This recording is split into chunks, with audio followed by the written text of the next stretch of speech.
What's going on, everybody? My name's Dylan. I'm a guitar player here on YouTube, and today we're going to be checking out the Nolly Bass Library from Get Good Drums. Let's go ahead and jump straight into a mix and then check out this plugin.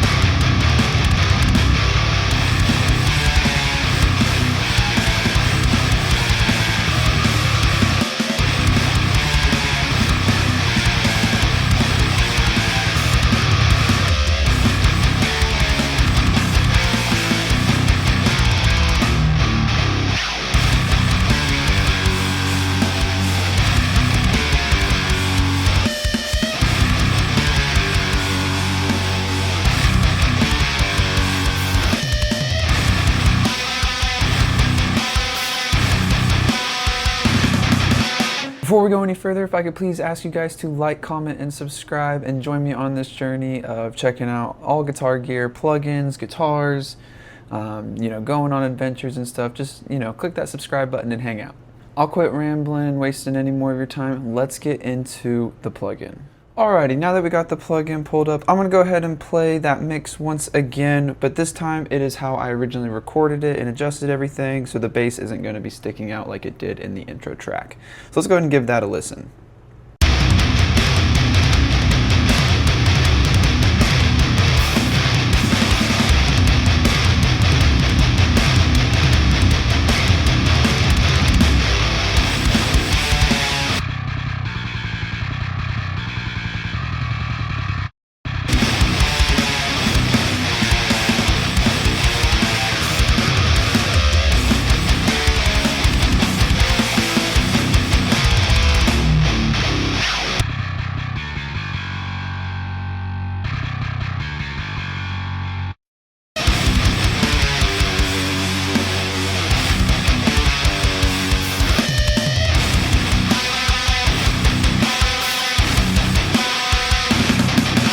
It's pretty minimal. We're using Nolly's prototype NG6 Dingwall bass. We got a heavy tone, a clean tone, and a DI sound. The heavy tone is going to be based on like his Neural DSP parallax signal chain that he created. The clean tone is going to have more of an MPEG sound to it. And then you got your regular DI. The tones are kind of baked in there and set, but you do have this sub and tone control. The sub is obviously affecting most of the low end, and the tone control is doing, the treble and the high end, as well as a little bit more of the aggressive mid-range in there. So let's go ahead and solo this and play this section.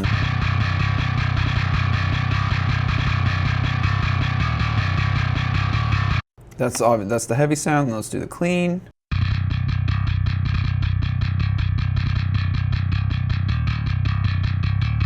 And the DI.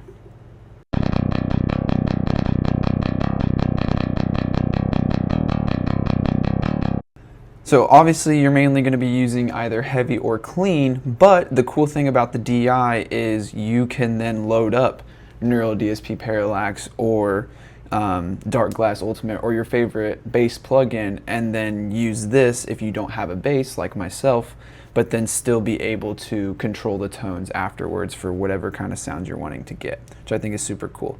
Let's go back to the heavy and let's play with the sub and the tone real quick.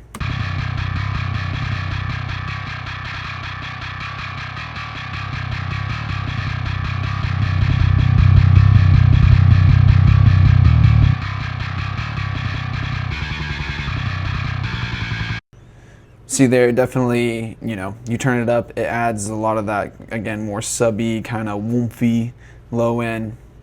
And if you cut it, you're definitely going to be getting more of the, clankiness of the bass. Now let's do the tone.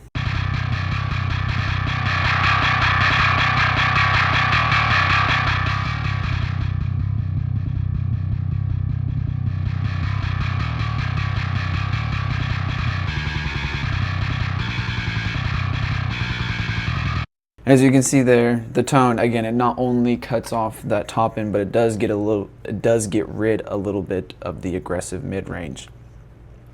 We also got a humanize effect and muting noise. Muting noise is going to be when it's muting, how much kind of like slap there is to it, and that like kind of slapping on the dead note. So this part of the song, there's a little bit more muting, so we're going to see if how much we can hear that, again, that slap on the mute.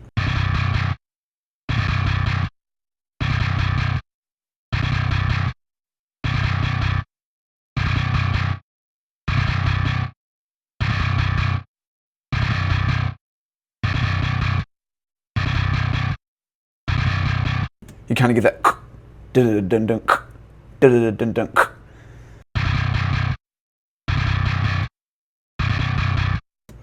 versus, you know, turning it all the way down. Get that slight at the end. We'll turn that up just a little bit. And then we have the humanize. This is gonna obviously make it to where you can program to the grid like I do, but then you can use the humanize element to kind of make it a little more human feeling and not so, you know, dead on the beat. So let's go ahead and do a little bit of that.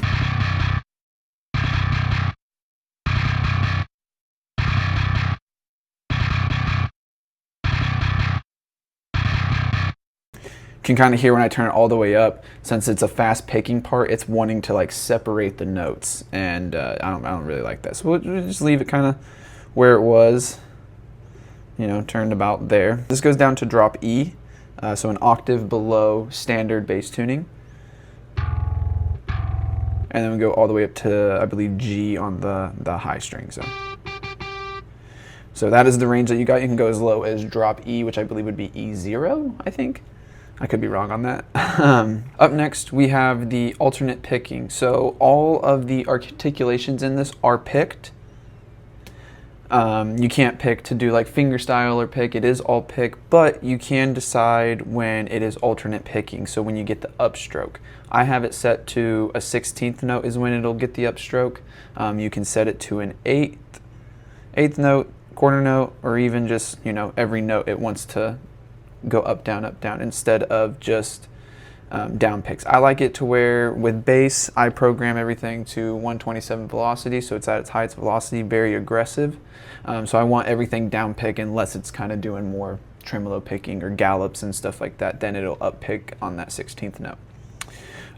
You can also change to free where it will adjust that per millisecond, or you can just turn it completely off and all down pick no matter what note it is. Again, I like having it at 16, so a little more realistic. Your fretting logic is going to kind of decide how the bass is getting played. So as it is right now, this is default. Riffer is the default preset. And Riffer is going to kind of try to keep it to the bottom 3 strings, depending on what your notes are. And it's going to, you know, adjust to that. I think it's the most realistic kind of one, depending on how you play.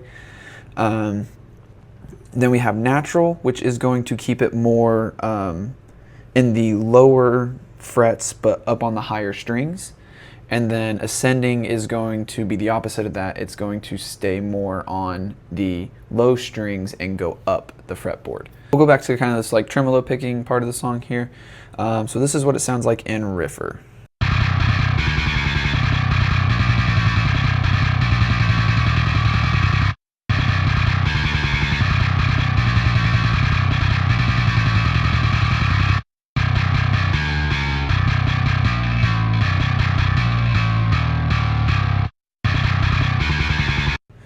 Now we'll do ascending.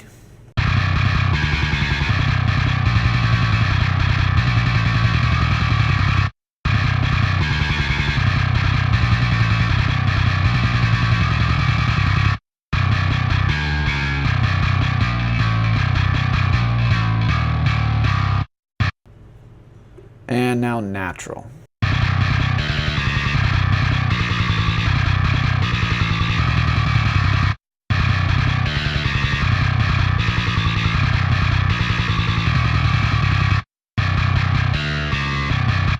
You can see there that natural is keeping it all down here towards like the 1st, 2nd, and 3rd fret. Riffer and ascending were both kind of similar because of the way that I played it. and the notes that I was using, they're pretty similar. But if you don't want to use those and you want to stick to a certain string, you can do the string position override. So what I like to do is I normally click 4 because this tune is in drop B. So it's using the open B string, which is the 5th string, and then when I go to use like the treble strings like I was when I was playing the song on guitar, it makes it to where it kind of matches that a little more than the regular. So let's listen to that when I click 4 here.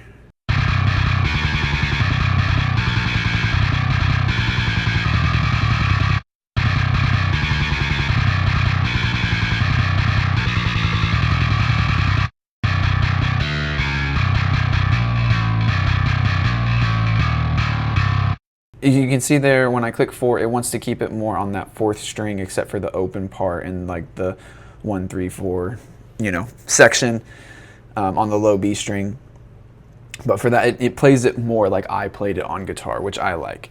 I really do love the sound of this bass. I think it makes my mixes, elevate. I was using just the stock bass in this, which was pretty thumpy, or sounded like fingerstyle, just not very like aggressive metal sounding bass. So getting this has definitely elevated the sound of my mixes in my opinion. And I'm not doing anything crazy in my mixes.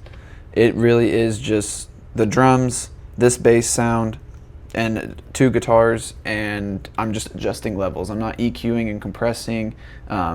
Everything is recorded as is. The tone in this is as is. I pull up the default preset and just adjust the strings to kind of match how I'm playing it, and that's it. I program everything at 127 so that it's super aggressive. But yeah, let's go ahead and play the mix again.